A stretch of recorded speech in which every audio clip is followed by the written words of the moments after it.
मारूफ comedian Munawwar ज़रीफ सिर्फ 35 बरस जिए। इससे ज़्यादा अरसा इनके इंतकाल को हो चुका है, लेकिन इनके चाहने वालों ने आज भी इन्हें भुलाया नहीं। मुनव्वर ज़रीफ ने इस दुनिया में यकीनन ऐसा कुछ किया कि सब इन्हें अब भी मोहब्बत से याद करते हैं। किसी को फितरी अदाकार करार देना एक रिवायती सी बात बन गई है, लेकिन मुनव्वर ज़रीफ को फितरी अदाकार कहना 100% दुरुस्त है। बड़े शायर के बारे में कहा जाता है कि वह बनकर आता है, आकर नहीं बनता। यही बात मुनव्वर ज़रीफ जैसे मायनाज़ फ़नकार के बारे में भी कही जा सकती है, जिसे के बाद वफ़ात शहंशाह ज़राफ़त का खिताब दिया गया। मारूफ कॉमेडियन अमानुल्लाह मरहूम के बकौल जिस तरह उर्दू शायरी में दूसरा गालिब पैदा नहीं हुआ, इसी तरह फ़न ज़राफ़त में दूसरा मुनव्वर ज़रीफ नहीं आया। शोबिस की दुनिया मुनव्वर ज़रीफ के लिए अजनबी नहीं थी। इनके बड़े भाई ज़रीफ जाने माने अदाकार थे। इनकी ज़िंदगी ने ज़्यादा देर वफा न की और सिर्फ 34 बरस की उम्र में वफात पा गए।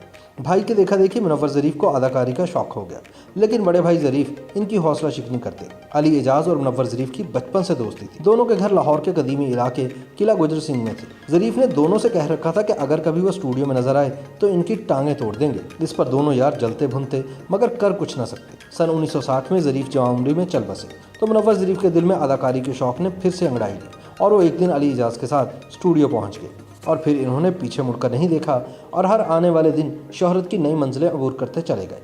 हॉलीवुड, बॉलीवुड और लॉलीवुड के मज़ाहिया फ़नकारों पर नज़र डाली जाए तो इसमें Charlie Chaplin, Jerry Lewis, Johnny Walker, Mehmood और इसरानी के साथ मुनव्वर ज़रीफ का नाम भी नज़र आएगा।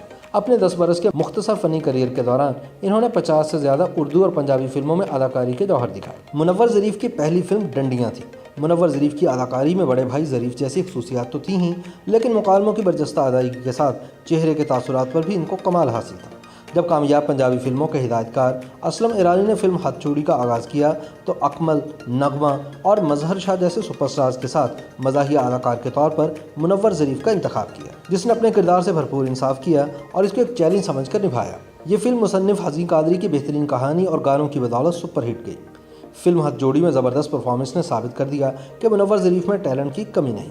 वो इस फिल्म की कामयाबी के साथ ही पंजाबी फिल्मों की ज़रूरत बन गए और फिर ऐसा वक्त भी आया जब पंजाबी फिल्मों की कास्ट में मुनव्वर ज़रीफ और खलीफा नज़ीर और रंगीला का शामिल होना लाज़िम मलज़ूम था, बल्कि किसी भी फिल्म में इनका नाम इस फिल्म की कामयाबी की ज़माना समझा जाने लगा। मुनव्वर ज़रीफ और रंगीला जब फिल्म बंदी के दौरान सीन सुनते और कैमरा स्टार्ट होता तो दोनों की आपसी मुकालमों की अदायगी ज़्यादातर फिल्म बदी होती थी।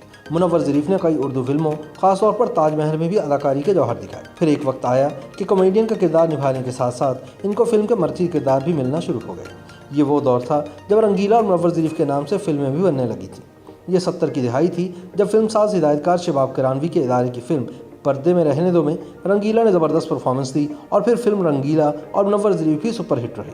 फिल्म आजदा महिवाल, खुशियाँ, जीरा ब्लेड, बनारसी ठग और नौकर वोटीदा ऐसी फिल्में हैं जिनमें मुनव्वर ज़रीफ ने मुख्तलिफ किस्म के किरदारों को बड़ी खूबी से निभाया। मुनव्वर ज़रीफ की फिल्म नौकर वोटीदा इंडिया में भी कॉपी की गई। बॉलीवुड फिल्म में मुनव्वर ज़रीफ का किरदार अदाकार धर्मेंद्र ने अदा किया था।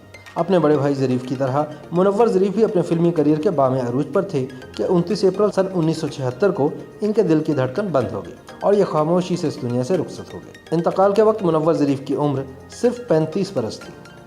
YouTube पर गूगली न्यूज देखने के लिए youtube.com की सर्च बार में गूगली न्यूज टीवी टाइप करें। गूगली न्यूज के पेज पर सुर्ख रंग के सब्सक्रिप्शन वाले बटन पर क्लिक करना ना भूलिए। YouTube पेज पर अपलोड होने वाली वीडियोस से बाखबर रहने के लिए बेल आइकन पर क्लिक कीजिए। आपको हर नई वीडियो के बारे में नोटिफिकेशन मौसूल हो जाएगा।